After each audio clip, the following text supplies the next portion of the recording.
the level of preparation allows you to go off script, right? So if you're going to be doing the pitching and catching, it's not possible if you're having to like sort of process what they're doing in real time. You have to walk in with just that wealth of knowledge. And it's not just people. You use it to great effect with people. That's very, very clear.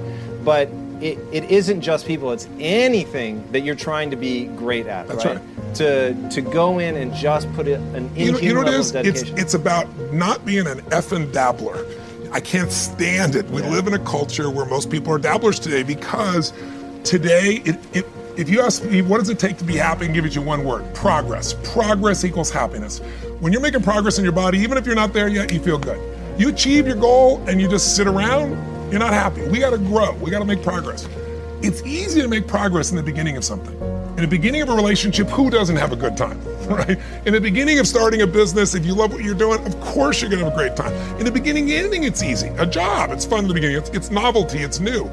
Mastery is when you've worked, in the beginning, learning a sport. How fast do you learn tennis? I mean, just like zooms up here. You didn't know anything, you thought love, was an emotion, you find out it's a score, You go like this, but then you hit this plateau. And most people hit that plateau, they go, wrong job, wrong relationship, wrong business, because it's not instantly fulfilling them. But the people that go, I'm gonna fight through and go deep, I'm gonna find a way to break through, I'm gonna find a way to learn and know more about this, any human alive, so that I can help as many human beings as possible, and it won't be bullshit, it's because I've lived it. There is a power in mastery. And how many people do you know are really committed to mastery today? Most people dabble in a million things, they master nothing, and they wonder why they're unfulfilled. Because they're running for the sugar, the next thing that feels good, instead of getting past what doesn't feel good and getting to where you own something. That's what my life's about. And I think in people's lives, there's only maybe a half dozen, 7, 8 categories that really matter. Most people, they major in minor things. They focus on stuff that doesn't matter. They know more about this celebrity going in and out of rehab than they do about their own personal development. But I look at it and say, if you look at your body, where you're starting, without that, everything else is out the door. You don't want to be richest man in the graveyard. That's not going to do it. If there is energy, if there's vitality, if there's strength, it's going to show up in your relationship. It's going to show up in your business, show up in your life. That's an area you got to master. You can't dabble. It's too important. Emotions are everything. I mean, you got a ton of money, you got everybody loves you, and your primary emotions are pissed off and frustrated, then your life's pissed off and frustrated. It doesn't matter if you got $1 billion or 1 million people loving you, your life is not great. Relationships, intimate relationships especially. It's where the most juice in life comes from, it's where the most pain comes from most people. It's worth mastering instead of dabbling. Really looking at what are you gonna do with your time? And mastering your time. Instead of having a checklist, you cross it all off, you can mistake movement for achievement. I want to squeeze out of that time what matters, that creates value for me and for everyone I care about and love. What about your career or your business and the mastery of that instead of dabbling? Most businesses are dabblers. That's why they don't make it. 96%, any 10-year period of time, 4% make it. That doesn't even mean they're profitable. And it does not mean they're enjoying themselves, all right? Or they're getting anybody else to feel good.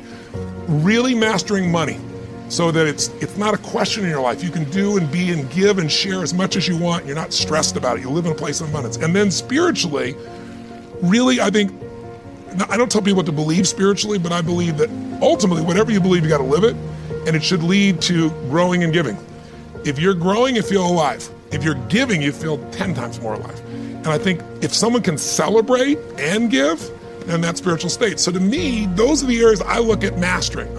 Business for sure, but it's the areas of life that matter most. And most of where we spend our time doesn't make people feel fulfilled. That's why the average person is not fit and healthy. The average person is not in a relationship where they have tremendous passion. I'm not a dummy, I'm not a positive thinker, I know the truth. The average person is not successful in business. The average person is not earning what they want to earn. But you know what? Very few people have those things, but a few do. A few are happy, fulfilled, spiritually alive, financially strong, their business is growing, they have passionate love affairs, and I'm obsessed with finding the few who do and find out what they do different and teaching to everybody. Learning it for myself and teaching everybody else. Write down the goals that you want to achieve. Write them down, put them on a 3x5 card, and I want you to use a King James Version Bible and Matthew 7:7, ask and it shall be given, seek and ye shall find, knock and it shall be opened unto you. I want you to write that on one side of the card. On the flip side of the card, I want you to write down one major goal that you want to achieve. And you want to read that 3 times a day. 3 times a day. What are you doing? You're hypnotizing yourself. And you're dehypnotizing yourself. What you're doing is you are dispelling the myths and all of the spells that you're living under. I think that a poverty mindset is a spell. I think that people go so far, and because they're mesmerized by life, they unconsciously stop. And you have to break that spell by constant attention. So on one side you read your goal, that one major goal, 3 times a day. Then the flip side, you flip that scripture over. Ask and it shall be given. Seek and ye shall find. Knock and it shall be given unto you. As you read that every day, 3 times a day, I can tell you, amazing things, breakthroughs will happen for you. Now, we're going to take a break right now, and I want you to take the time to think about this one thing. What is it that you're going to do differently? Because in order to do something you've never done, you've got to become someone you've never been. You've got to be willing to give up who you have been to give birth to who you can become. I want you to take the time and write down one radical change that you're going to make about you. And you know, if you do that, your life will never be the same again. Because results is the name of the game. There's no purpose in learning just for learning's sake. Wisdom and faith, as powerful as those components are, serve no useful purpose unless they are deposited. So make a note of the word, deposited. Wisdom and faith deposited into activity. Wisdom and faith put to work now produces a hotel, produces a salt vaccine, produces a city, produces an institution of learning, produces a career, produces a relationship, right? Ideas and faith, believing that it's possible, that ideas can work miracles, now put to work. The problem is not lack of information. The problem is simply we don't do the information that's been handed to us. Simple stuff. An apple a day keeps the doctor away. Anybody can do it. But what's easy to do is easy not to do. Or the guy messed up the saying. Guy says a Hershey bar a day. You say, no, you've been watching too much television. It's not Hershey bar, it's what? Apple. And if you lack the refined intelligence and you go for the Hershey bar instead of the apple, then you got to put up with your own poor health. It's nobody's fault but your own.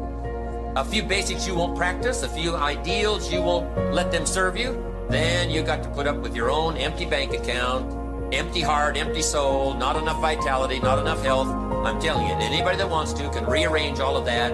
And here's where life change starts. For your notes, I can't give it to you in any simple form. Here it is. It starts with an apple. Where else would you start if you wanted to improve your life?